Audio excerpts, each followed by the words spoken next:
नमस्कार क्लास, मैं मोनू चौधरी और ज्योग्राफी की इस ऑनलाइन जर्नी में आपका हार्दिक स्वागत है।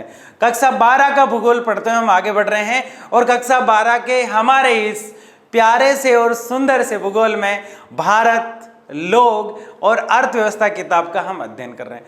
भारत, लोग और अर्थव्यवस्था किताब का चैप्टर नंबर 5 खनिज और ऊर्जा संसाधन का हम अध्ययन कर रहे हैं। खनिज और ऊर्जा संसाधन के इस चैप्टर में बहुत सारी चीजें पढ़ते हुए हम लगातार आगे बढ़ते हुए पिछले लेक्चर में हमने जैसे खनिज तेल पेट्रोलियम पदार्थ की बात की थी, वैसे ही इस लेक्चर नंबर 6 में आज हम जो बात करने वाले हैं वो है प्राकृतिक गैस।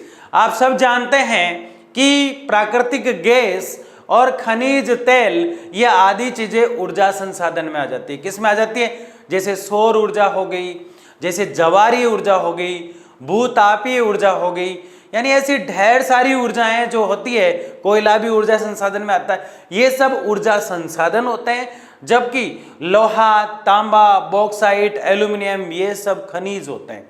तो इस चैप्टर में हम दो चीजों को देख रहे हैं, एक तो खनिजों से संबंधित बातें हम कर रहे हैं और दूसरा खनिज के बाद जो हमारी चीज आ रही है वो सबसे महत्वपूर्ण चीज है और वो है ऊर्जा। वो कौन है? ऊर्जा। तो खनिज और ऊर्जा की बात करते हुए आज हम ऊर्जा के अंदर प्राकृतिक गैस को देखेंगे। पिछले लेक्चर के अंदर हमने प्राकृतिक गैस को देखने से पहले जो चीज हमने पढ़ी थी वो हमारा था खनिज तेल। क्या था भाई? खनिज तेल, या इसे हम पेट्रोलियम पदार्थ कह सकते हैं। यानी उस लेक्चर में हमने खनिज तेल को देखा था। खनिज तेल ये टर्शियरी चट्टानों से निकलता है और आज जो हम देख रहे हैं वो प्राकृतिक गैस है। क्या है? प्राकृतिक गैस। ये दोनों ही अधिकतर टर्शियरी चट्टानों से मिलते हैं। कहां से मिलते हैं? टर्शियरी चट्टानों से। अब जो खनिज तेल है वो किस रूप में मिला और प्राकृतिक गैस किस रूप में मिलेगा? देखो, जो जीव होते हैं, जो होते हैं, जीवों प्लस जो लकड़ी वगैरह होती है जिसे हम वनस्पति कह सकते हैं, जीवों प्लस वनस्पति, जीवों प्लस वनस्पति। जीव और जो वनस्पति थे वो क्या हुआ कि किसी समय में बहुत पहले इयोसीन और मायोसीन काल के आसपास पृथ्वी के अंदर दब गए। कैसे दब गए? पृथ्वी के अंदर दब गए। हम आपको बता रहे हैं कि गैस का निर्माण कैसे हुआ। पृथ्वी के अंदर दब गए। जीवों यानी जीव और वनस्पति यानी कुछ पेड़ पौधे और कुछ जीव, या तो कोई भूकंप आया था, या कोई बाढ़ आई थी, या कोई सुनामी आई थी, या कोई चक्रवात आया था, या कोई भूस्खलन यानी पहाड़ पर्वत टूटे थे, या कोई विखंडन हुआ था, या कोई अर्थक्वेक या भूकंप आया था। किसी कारणवश कुछ लोग नीचे दब गए कई कई क्षेत्रों में और वो दबते ही रहे। ये कुछ समय पहले की बात नहीं है, मतलब करोड़ों वर्ष पहले की बात है, क्योंकि ज्योग्राफी के अंदर 100, 150, 200 साल का तो कोई मतलब ही नहीं होता। समझे मेरी बात को?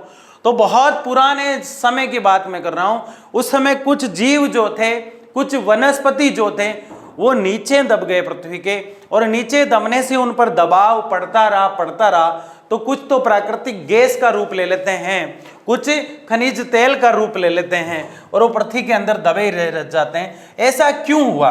क्योंकि आप सब जानते हैं कि पृथ्वी अंदर से गर्म है। पृथ्वी अंदर से कैसी है? गर्म है। और दूसरा यहाँ पे दाब लग रहा है ऊपर से। क्या लग रहा है? दाब। गर्म और दाब के कारण कुछ तो बनेगा, और कुछ जो बनेगा या तो गैस बनेगा या खनिज तेल बनेगा। खनिज तेल तो ये इस प्रकार से बनते हैं। अब आप कहेंगे सर फिर खनिज तेल कैसे बना? तो मैं एक डायग्राम बनाता हूं जिसमें आपको प्राकृतिक गैस और खनिज तेल दोनों समझ में आ जाएंगे, जिसका जिक्र हमने कुछ पिछले लेक्चर में भी किया है। तो इसको ध्यान से समझना। आधे बच्चों को पता है, लेकिन कुछ बच्चे पैराशूटिंग लैंडिंग करते हैं और उसी लेक्चर में कूदते हैं जहां से उनको पढ़ना है, फिर उन्हें समझ में नहीं आता कि पीछे क्या पढ़ाया था। तो इस चीज को हम समझते हैं और बड़े ही मस्ती के साथ इसको आसानी से याद करने का तरीका ढूंढते हैं। सबसे पहले होती है बालू मिट्टी। क्या होती है? बालू मिट्टी। बालू मिट्टी, ये मैंने बना दिया बालू मिट्टी का क्षेत्र। जहां खनिज तेल और प्राकृतिक गैस दोनों मिलते हैं, वो चट्टानें आपको याद रखना है कि अधिकतर टर्शियरी होती है। कौन सी होती है? टर्सियरी। अधिकतर कौन सी होती है भाई? ये टर्सियरी चट्टानें होती है। अब यहाँ बालू मिट्टी मिल गई, क्या मिल गई? बालू मिट्टी मिल गई, तो पहले ही थोड़े थोड़े संकेत तो हमें मिल चुके हैं कि यहाँ वास्तु में कोई ना कोई खनिज तो पक्का निकलेगा, और वो खनिज तेल या प्राकृतिक गैस होगा, जबकि दोनों टर्सियरी चट्टानें होगी, मतलब एक साथ पाए जाते हैं। अधिकतर 99% दोनों एक साथ ही मिलते हैं। अब जो खनिज तेल है, बालू मिट्टी दिखते ही इसके नीचे का जो पार्ट होता है, यहां से ये वाला जो आपको पार्ट दिखाई देता है, बालू मिट्टी को जैसे ही हम हटाते हैं, उसके बाद हमें एक चीज और देखने को यहां मिलेगी, और वो आपका सीधा सीधा क्या आएगा? क्या आएगा भाई? प्राकृतिक गैस। ये क्या मिल गया हमें? प्राकृतिक गैस। ये प्राकृतिक गैस मिल जाता है। यानी प्राकृतिक गैस किससे ऊपर मिल रहा है? अभी देखते हैं हम प्राकृतिक गैस के नीचे क्या मिलेगा। यहां तक आपके समझ में आ रहा है? किसी को कोई भी डाउट यहां तक नहीं होना चाहिए। प्राकृतिक गैस जो है बालू मिट्टी के जस्ट नीचे मिल जाता है, और बालू मिट्टी से जैसे ही हम बालू मिट्टी से जैसे ही आगे हम बढ़ते हैं, तो हमें वास्तव में कई क्रियाएं और अभिक्रियाएं होती है यहाँ पे, और यहाँ आगे जैसे ही हम बढ़ते हैं तो और रूप हमें एक देखने को मिलता है, और जो और रूप यहाँ देखने को हमें मिलेगा वो क्या होगा? सोचो थोड़ा। वो होगा आपका खनिज। वो क्या होगा? खनिज तेल। यानी ये आपका पेट्रोलियम पदार्थ हो गया। ये क्या हो गया भाई? आपका पेट्रोलियम पदार्थ। यहां तक आप सबके समझ में आ रहा है कि सर हम ये भी समझ रहे हैं कि यहाँ क्या मिल रहा है, वहाँ क्या मिल रहा है, तीनों चीज़ें जो है मिल गई। बहुत अच्छी बात है फाइनली, है ना, कि बालू मिट्टी को हटाया। मिट्टी जो होती है, बालू मिट्टी कंकड़ पत्थर वाली मिट्टी होती है, इसको जैसे ही हटाया प्राकृतिक गैस मिल जाती है, उसके बाद यहाँ खनिज तेल मिल जाता है। अब यहाँ पे थोड़ा ये तस्तरी नुमा होता है, यहाँ से इस जगह से इस प्रकार से इस तरह से क्या बना रहे हैं? सोचो। ये है चूना। ये क्या है? चूना पत्थर। ये क्या मिला है भाई? यहाँ पे चूना पत्थर। यहाँ भी क्या है? चूना पत्थर।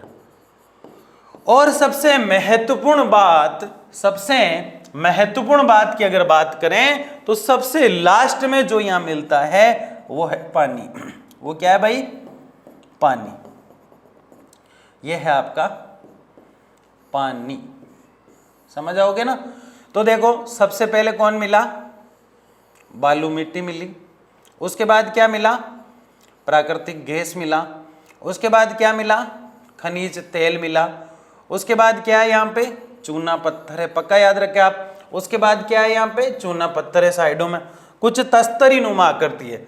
यहाँ क्या था जिसके कारण ये सब कुछ मिल रहा है? ऐसी क्या चीज थी जो यहाँ किसी ना किसी कारण से रह गई और जिसका रूप आज देखने को मिलता है?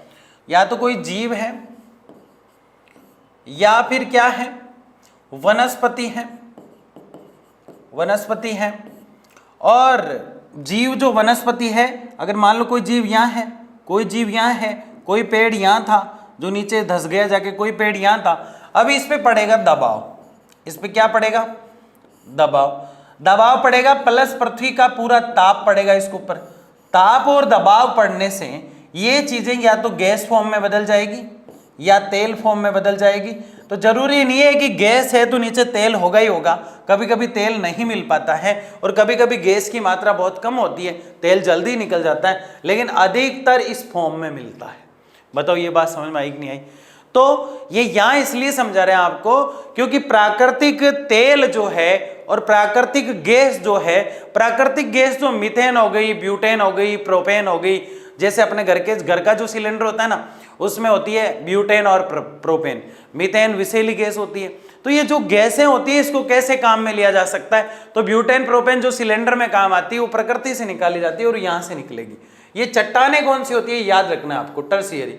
आपको पता है 0.05% इसमें कोयला भी मिलता है, जबकि बाकी 99% कोयला आपको गोंडवाना से मिलेगा। कहां से मिलेगा? गोंडवाना चट्टानों से। ठीक है, तो ये आपको याद रखना है। इनका समय अगर देखें तो इयोसीन और मायोसीन होता है। कौन सा होता है? इयोसीन और मायोसीन। ये भी आप याद रखें। प्राकृतिक गैस और प्राकृतिक तेल का जो समय है वो इयोसीन और मायोसिन है। कौन सा है भाई? इयोसिन। तो इससे मायूस नहीं होना है, आपको सीधा सीधा याद हो जाता है, कोई दिक्कत नहीं है। ये डायग्राम आपने अगर समझ लिया तो ऊर्जा संसाधन लगभग क्लियर हो जाएगा आपका। फिर तो वो सौर ऊर्जा वो है जो हम अगले लेक्चर में देख लेंगे। तो ये चीज आपकी समझ में आ गई। अब कुछ इसको लिखना कैसे है और डिटेल से थोड़ा सा हम देखते हैं इसको। प्राकृतिक गैस के बारे में सबसे पहले एक अथॉरिटी ऑफ इंडिया के लिए गैस की एक बड़ी एजेंसी बनाएगी जिसे हम कहेंगे gas Authority of India limited. इसकी स्थापना की गई, इसे कहा जाता है GAIL, गेल। इसे क्या कहा जाता है? GAIL, Gas Authority of India Limited, GAIL. इसकी स्थापना हुई 1984 में, यानी 1984 में पहली बार, 1984 में पहली बार गैस के बारे में सोचा गया कि वास्तव में ये किया जा सकता है। नहीं तो औरतें जो है चूल्हे से ही खाना बनाया करती थी, आधा धुआं आंखों में, आधा पूरा जो राख होती थी वो खाना जो बनाते थे उस रोटी में, लेकिन शुद्ध होता था वो खाना, बड़ा टेस्टी होता था। लेकिन 1984 के बाद जब ब्यूटेन, प्रोपेन, मीथेन जैसी गैसों का पता लगने लगा, सिलेंडर घरों में आने लगे और सारे काम गैस से होने लगे। आजकल तो गैसों से गाड़ियां भी चलती हैं, आजकल तो कम होने लगे उल्टी, पहले बहुत ज्यादा चला करती थी। जैसे वैन आप जानते हैं जो गैस से चला करती है। तो ये सब जो खाना बनाते हैं जिस गैस से, हम उस गैस से ही वैन चला करती है, यानी ब्यूटेन, प्रोपेन से चला करती है। एक CNG गैस होती है। तो ये सब होती है प्राकृतिक गैस है। कौन क्या होती है? प्राकृतिक गैस है। तो 1984 में gas Authority of India limited की स्थापना की गई। इसकी स्थापना गैस परिवहन विपणन के लिए की गई। इसकी स्थापना गैस जो है उसके विपणन के लिए, उसका गैस जो है उसकी व्यवस्थित खोज हो सके और उसका ढंग से उत्पादन हो सके। देखो विपणन क्या है, अन्वेषण क्या है, खोज क्या है, ये आपको तीन चीजें दिखाई दे रही है। एक नंबर पे हम लेंगे इसको, एक नंबर पे किसको लेंगे? इसको। दो नंबर पे इसको लेंगे हम, है ना, और 3 नंबर पे हम इसको लेंगे। अब आप कहेंगे क्यों सर, ऐसा क्यों कर रहे हैं? तो इसको समझिए। सबसे पहले गैस की खोज होगी। सबसे पहले क्या होगी भाई? गैस की खोज होगी। और गैस की जैसे ही खोज होगी, किसकी खोज होगी भाई? गैस की। सबसे पहले अन्वेषण का मतलब होता है खोज करना या ढूंढना, खोज करना या ढूंढना। तो बताओ किसको ढूंढ रहे हैं? गैस को ढूंढ रहे हैं। किसको ढूंढ रहे हैं भाई? गैस को ढूंढ रहे हैं। अन्वेषण और खोज करेंगे। खोज करने के बाद जो गैस हमें मिला है उस गैस का हम बाहर के लोगों को या अपने देश के लोगों को उसका उत्पादन करेंगे, यानी भेजेंगे। उसका क्या करेंगे? उत्पादन। ये कर दिया साहब, उत्पादन। अब जैसे इसका उत्पादन शुरू होगा, ये कब शुरू हुआ साहब? ये 1956 में शुरू हुआ। कब शुरू हुआ? 1956 में शुरू हो गया। ठीक है। अब आप कहेंगे सर ये 56 में उत्पादन शुरू हम कर रहे हैं, जब 1984 में जाकर अथॉरिटी ऑफ इंडिया क्यों बना रहे हैं? फिर इसकी जरूरत पड़ी। ये एक एजेंसी है। ये क्या है? एक एजेंसी है जो लोगों को गैस के बारे में समझाती है, ऐसे जल जाते हैं, इस तरह से हो जाते हैं, रूल और रेगुलेशन बनाती है, ढेर सारे काम करती है। मैंने तो एक छोटा काम बताया, कितना गैस आ रहा है, कितना जा रहा है, ये पूरा गेल जो है मैनेजमेंट देखती है। उत्पादन हो गया और उत्पादन के बाद उसका व्यापार जो है हम शुरू कर देंगे कि इसका व्यापार किस तरह से किया जाए, इससे क्या देश को फायदा हो सकता है, वो कहलाता है आपका विपणन। क्या कहलाता है? विपणन, यानी व्यापारीकरण, व्यापार के तौर पर इसको देखा जाता है। तो गैस जो होता है उसकी स्थापना, जो एजेंसी जो है वो एजेंसी 1984 में बनी, लेकिन इसका अन्वेषण जो है वो शुरू हो गया था, उत्पादन 1956 के आसपास शुरू हो गया था और विपणन इसका होने लग गया था। तो इसी चीज को, इसकी स्थापना गैस परिवहन विपणन के लिए की गई है। व्यवस्थित अन्वेषण व उत्पादन 1956 में शुरू हुआ और ये इस प्रकार का मामला है। तो इसका स्क्रीनशॉट ले लो जल्दी से, फिर आगे बढ़ते हैं। तो ये हमने देखा, यहाँ आपको 2 ही सन मोस्टली याद रखना है। 1984 गेल की स्थापना हुई है और 1956 में उत्पादन को महत्व दिया गया, खोज को महत्व दिया गया। खोज होगी तो उत्पादन होगा डेफिनेटली, और विपणन यानी व्यापार को बढ़ावा मिलेगा। ये 3 चीजें गैस में देखी गई। इससे आगे अगर हम देखें तो एक जगह है तमिलनाडु में। किस जगह है? तमिलनाडु के अंदर, जहां सिग्नल बार बार वो जगह सिग्नल दे रही है कि मेरे अंदर गैस है। वो जगह क्या कह रही है? मेरे अंदर गैस है भारतीयों, निकाल लो। वो जगह है तमिलनाडु की रामानाथपुरम। कौन सी जगह है? तमिलनाडु की रामानाथपुरम जो जगह है वहां गैस के विशाल यानी बहुत ज्यादा गैस भंडार के संकेत मिले हैं। और ये कैसे पता चला?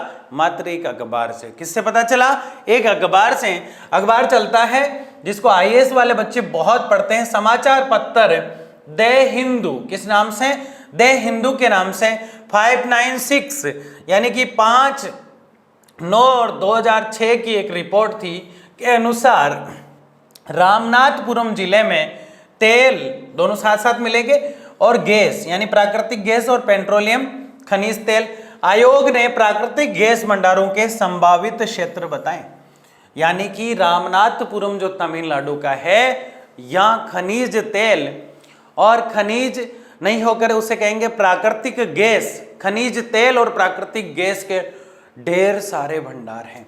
इतने भंडार है कि पूरा देश मालामाल हो जाए। और ये न्यूज आ गई थी किसमें? देश समाचार पत्र में। कहाँ का समाचार पत्र? कब निकलता? किस दिन आई थी? मतलब इसमें न्यूज 5/9/2006 को। ये सर्वेक्षण सभी अभी आरंभिक अवस्था में है। यानी ये सर्वेक्षण यानी खोज जो है अभी आरंभिक अवस्था में है। यानी इसको और ज्यादा डिटेल से समझा जा रहा है, खोजा जा रहा है, देखा जा रहा है कहां से तेल का उत्पादन किया जा सकता है, कितना अन्वेषण और इसमें करना है, और किस प्रकार से विपणन जो व्यापार जो है उसको बढ़ावा मिल सकता है गैस के। तो ये चीजें जो है इसके अंदर अभी भी देखी जा रही है। 2006 में मिला तो अब तक तो लगभग एक नेक्स्ट लेवल तक होगा वो, तो उसमें प्रयास जारी है। गैस की सही मात्रा का पता सर्वेक्षण पूरा होने के बाद ही चल पाएगा। यानी यह गैस तो है, ये तो डन हो चुका है कि यह डेफिनेटली गैस है। रामनाथपुरम कौन सी जगह है? कहाँ की है? तमिलनाडु में। क्या मिला है? प्राकृतिक तेल और प्राकृतिक गैस। कोई दिक्कत नहीं है, इसको खनिज तेल बोल दो। तो ये दोनों चीजें यहाँ मिली हैं। और इन चीजों की अगर बात करें तो प्राकृतिक गैस और ये भंडार जो मिले हैं रामनाथपुरम में जो मिले हैं, सही मात्रा का पता जो है वो गेल वहां पर लगाने का प्रयास कर रहा है। और जो 1984 में बनी थी ना गेल, वो वहां सही मात्रा का पता लगाने के लिए वहां पे रात दिन प्रयासरत है। और जैसे ही आंकड़े सामने आ जाते हैं हमें बता दिए जाएंगे ना। और सही आंकड़ों का पता कब चल पाता है? सही आंकड़ों का पता जब ही चल पाता है, जब सही तरीके से उसकी खोज हो जाए, उसका अन्वेषण शुरू हो जाए, उस विपणन शुरू हो जाए, तो सही आंकड़े हमारे सामने निकल कर आ जाते हैं। दूसरी सबसे महत्वपूर्ण बात यह है कि इसकी रिपोर्ट जो है सिर्फ अभी तक एक न्यूज में आई है, वहां से पूरे आंकड़े अभी तक नहीं दिए गए हैं। 2006 को बहुत टाइम हो गया, फिर भी ये सच है कि वहां गैस है। वो समाचार पत्र कौन सा है? द समाचार द हिंदू है ना। तो हिंदू समाचार पत्र में ये आया था। लेकिन अभी के परिणाम जो अभी तक जो परिणाम मिले हैं, गैस की सही मात्रा का पता तो सर्वेक्षण पूरा होने के बाद ही चल पाएगा। लेकिन अभी तक के जो आंकड़े हैं वो हमें खुशी से झूम उठाते हैं, यानी उत्साहवर्धक है। आगे देखिए, प्राकृतिक गैस का उपयोग किस में होता है? विद्युत बनाने में। किसमें होता है? लाइट बनाने में, विद्युत बनाने में प्राकृतिक गैस का उपयोग होता है। नगरों में जो गैस सिलेंडर वितरित किए जाते हैं, नगरीय गैस वितरण, आजकल शहरों के अंदर एक पाइपलाइन लग रही है, घर घर पाइपलाइन, तो सीधा वहां से नगर वितरण हो जाएगा ब्यूटेन और प्रोपेन का। घर के सिलेंडर, घरों में सिलेंडर लाने की जरूरत नहीं पड़ेगी, नगरीय विपणन हो गया।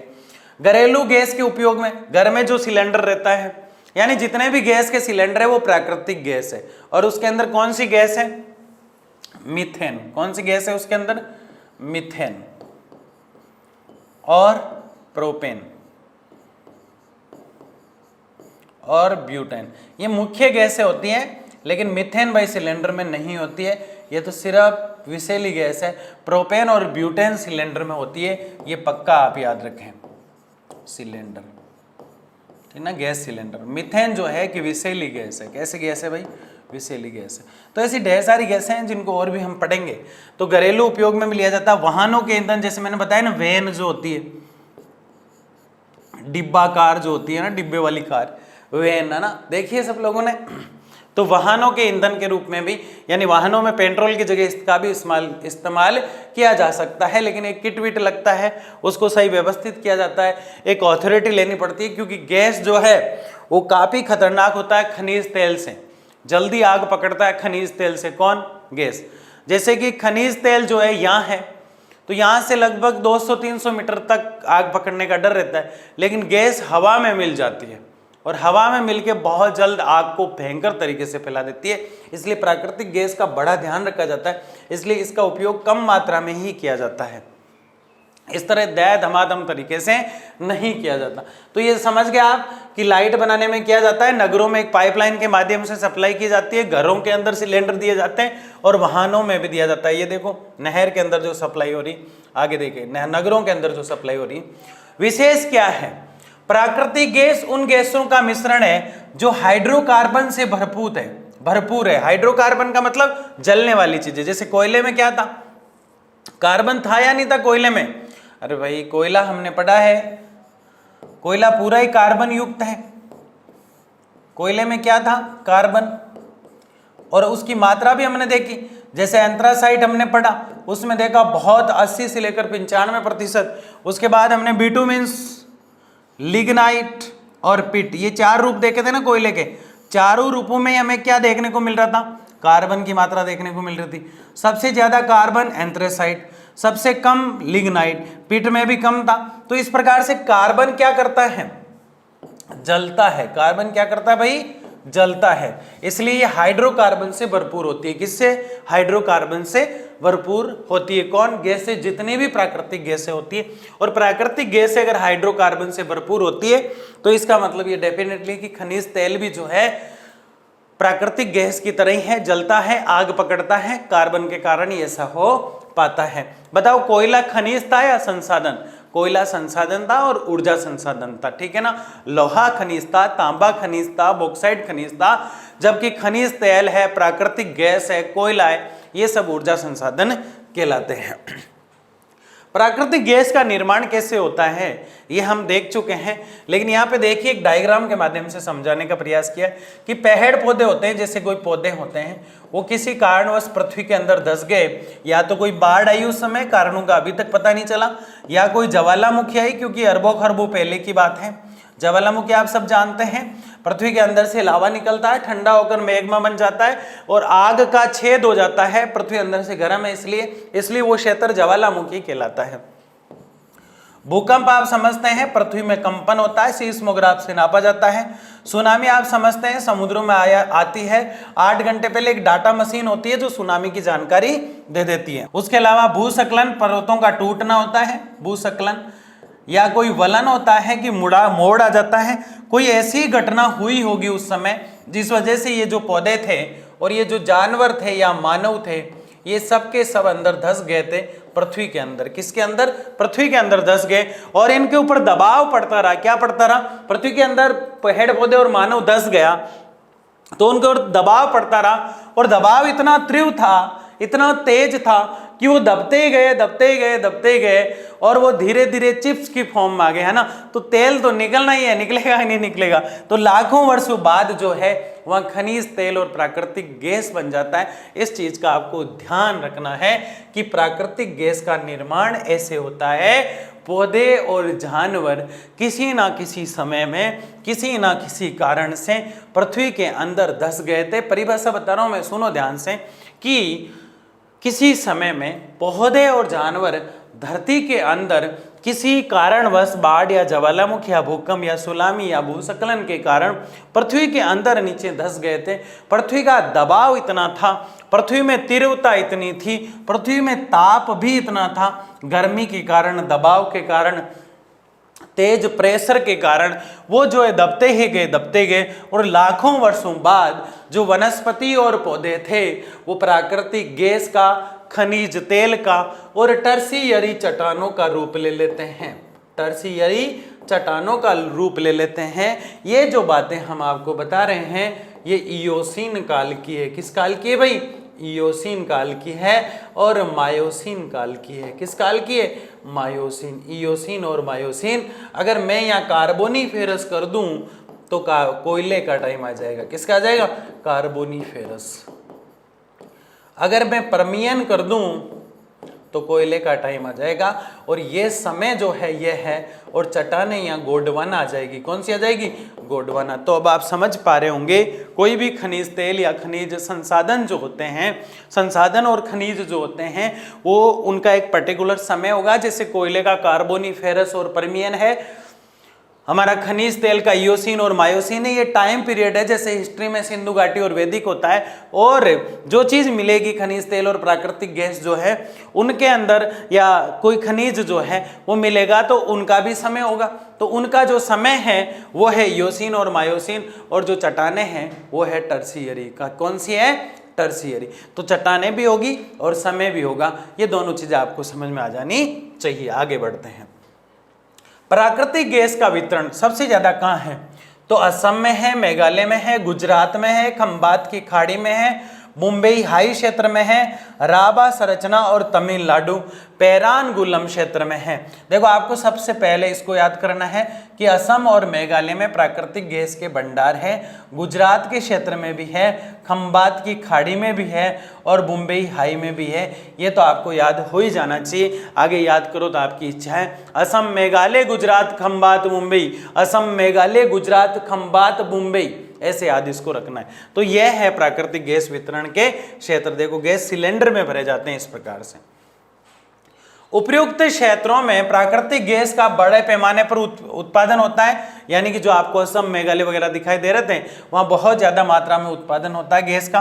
त्रिपुरा जो बेसिन क्षेत्र है, अंडमान द्वीप समूह का जो क्षेत्र है, अंडमान द्वीप समूह, अंडमान निकोबार, ये भारत का प्रायद्वीपीय क्षेत्र जब हम बनाते हैं तो ये आपकी अरब सागर आ जाती है, और ये आपकी बंगाल की खाड़ी आ जाती है, ये यहाँ पे अंडमान और निकोबार द्वीप समूह आ जाते हैं। तो ये जो क्षेत्र है यहाँ भी तेल है। और तमिलनाडु के रामनाथपुरम की तो कहानी हम पढ़ के आए, द हिंदू में ये न्यूज आई थी कि प्राकृतिक गैस के विशाल भंडार होने की संभावना बन गई है। कहाँ तेल निकलने वाला है? तो त्रिपुरा में तेल निकलने वाला है। कहाँ निकलने वाला है? त्रिपुरा में निकलने वाला है, अंडमान निकोबार में निकलने वाला है। कहाँ निकलने वाला है? अंडमान में निकलने वाला है। और रामनाथपुरम जो जगह है वो तमिलनाडु में है, तो इस तमिलनाडु में तेल निकलने वाला है। तो ये जो क्षेत्र है जहाँ पे तेल निकलेगा। बताओ यहाँ तक समझ में आई कि नहीं आई? और ये और क्या निकलेगा यहाँ पे? मैं तेल बता रहा हूँ कि तेल निकलेगा, मतलब खनिज तेल निकलेगा, और क्या निकलेगा? गैस निकलेगा। तो खनिज तेल और गैस साथ साथ होते हैं कि नहीं होते हैं? अधिकतर होते हैं। कौन सी चट्टान है? टर्शियरी। कौन सा समय? इयोसीन और मायोसीन। ठीक है। रानीगंज और झरिया में पर्वतपुर नामक जगह पर कोयले से मीथेन उत्पादन की योजना, ये बड़ी प्लानिंग है। रानीगंज झरिया आप सबको पता है कोयले की खादान है। किसकी खादान है? कोयले की। आधे लोग कह रहे थे सर बीच बीच में कोयला क्यों बताते हो? वो इसलिए बता रहे हैं कि सब में कार्बन है, इन सब में क्या है? कार्बन है, इसीलिए तो ये जलते हैं। ठीक है ना? किससे जलते हैं? खुद से ही जलते हैं, खुद ही जल जाते हैं ना। तो जलने वाला खुद जल जाता है ना। ठीक है। तो रानीगंज झरिया में पर्वतपुर नामक जगह है, वहां पर कोयला जो है उसके अंदर से मीथेन गैस को साइड में करके, उस मीथेन से जो है, जो खुद गैस है, उस गैस में कार्बन की मात्रा के अंदर उसको कार्बन की मात्रा है, और इससे प्राकृतिक गैस के रूप में काम में लेने का प्रयास कर रहे हैं। तो मीथेन आ गया ना। क्या ब्यूटेन प्रोपेन का नाम आया? नहीं आया, अपन को ऐड करना है। समझ गए ना? तो आगे देखिए। भारत में कच्चे पेट्रोलियम का प्रदेश अनुसार संचित भंडार। भारत में सबसे ज्यादा पेट्रोल जो है उसके भंडार कहाँ कहाँ है? तो पश्चिम अपतटीय क्षेत्र। पश्चिम अपतट का मतलब होता है कि जैसे ये दक्षिण भारत है तो ये इसके तट है। ये क्या है? ये इसके तट है, ये इसके तट है। इन तटों पर ये कहलाते हैं अपतट। क्या कहलाते हैं?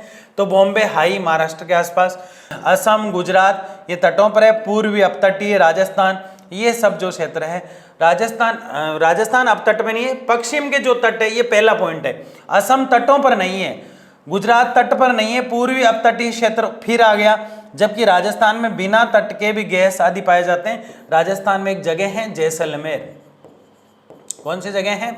जैसलमेर। और वहां है बालू मिट्टी। कौन सी मिट्टी है? बालू मिट्टी। और इस बालू मिट्टी के नीचे ढेर सारी जो है खादानें हैं तेल की। यहाँ पे एक कुआं है जिसका नाम है ऐश्वर्या। अब आप सोचेंगे अभिषेक भी आएगा। एक का नाम है भाग्यम, ये ऐसे तेल के कुएं हैं, तेल के कुएं होते हैं, तेल के क्या होते हैं, खनिज तेल के कुएं होते हैं। तो यहाँ से निकलता है तेल वगैरह, बाड़मेर में भी है, और इसको साफ किया जाता है बाड़मेर में, तो रिफाइनरी, क्या कहलाती है वो, रिफाइनरी।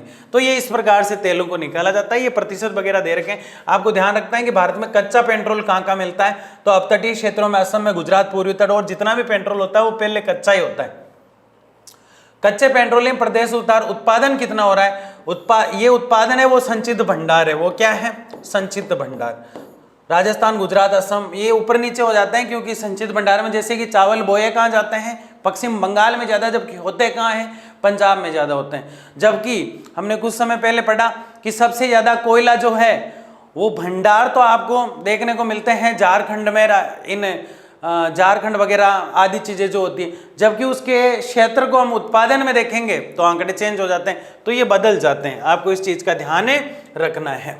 तो ये क्या था, प्राकृतिक गैस। पीछे की 2 स्लाइड है, इतनी महत्वपूर्ण नहीं है जितना पूरा प्राकृतिक गैस का टॉपिक था। तो ये दोनों टॉपिक हमने पढ़े, बड़े मजेदार तरीके से हम 2 लेक्चर में दोनों को कवर किए। उससे जो लेक्चर नंबर जो पीछे का 3 नंबर था यहाँ से, उसमें हमने कोयले को पढ़ा, जहां से हमारे ऊर्जा संसाधन शुरू हुए। तो ऊर्जा संसाधन में 3 टॉपिक हम पढ़ चुके हैं, कोयला, खनिज तेल और प्राकृतिक गैस। तीनों में ही कार्बन होता है, और कोयला गोंडवाना से, जबकि बाकी दोनों टर्शियरी से मिलता है। इसका मतलब ये कतई नहीं है कि टर्शियरी में कोयला नहीं मिलता है, लेकिन कोयले के मीथेन से आजकल गैस भी बनाया जाता है। ये ऐसी कई चीजें हैं जो आपको दिमाग में दौड़ा के इन तीनों टॉपिक को क्लियर करना है, मस्त तरीके से एग्जाम में लिख के आना है। कोई भी डाउट हो किसी भी प्रकार का, कमेंट बॉक्स में बताना है। लर्न एंड शेयर का जो आर्ट्स का टेलीग्राम चैनल है उसको आपको पक्का ज्वाइन करना है, क्योंकि वहाँ क्लासों से संबंधित सूचनाएं आपके पास आती रहती है। मिलते हैं और इससे शानदार लेक्चर में, जिसमें हम सौर ऊर्जा आदि की बातें करने वाले हैं। जय हिंद, जय भारत।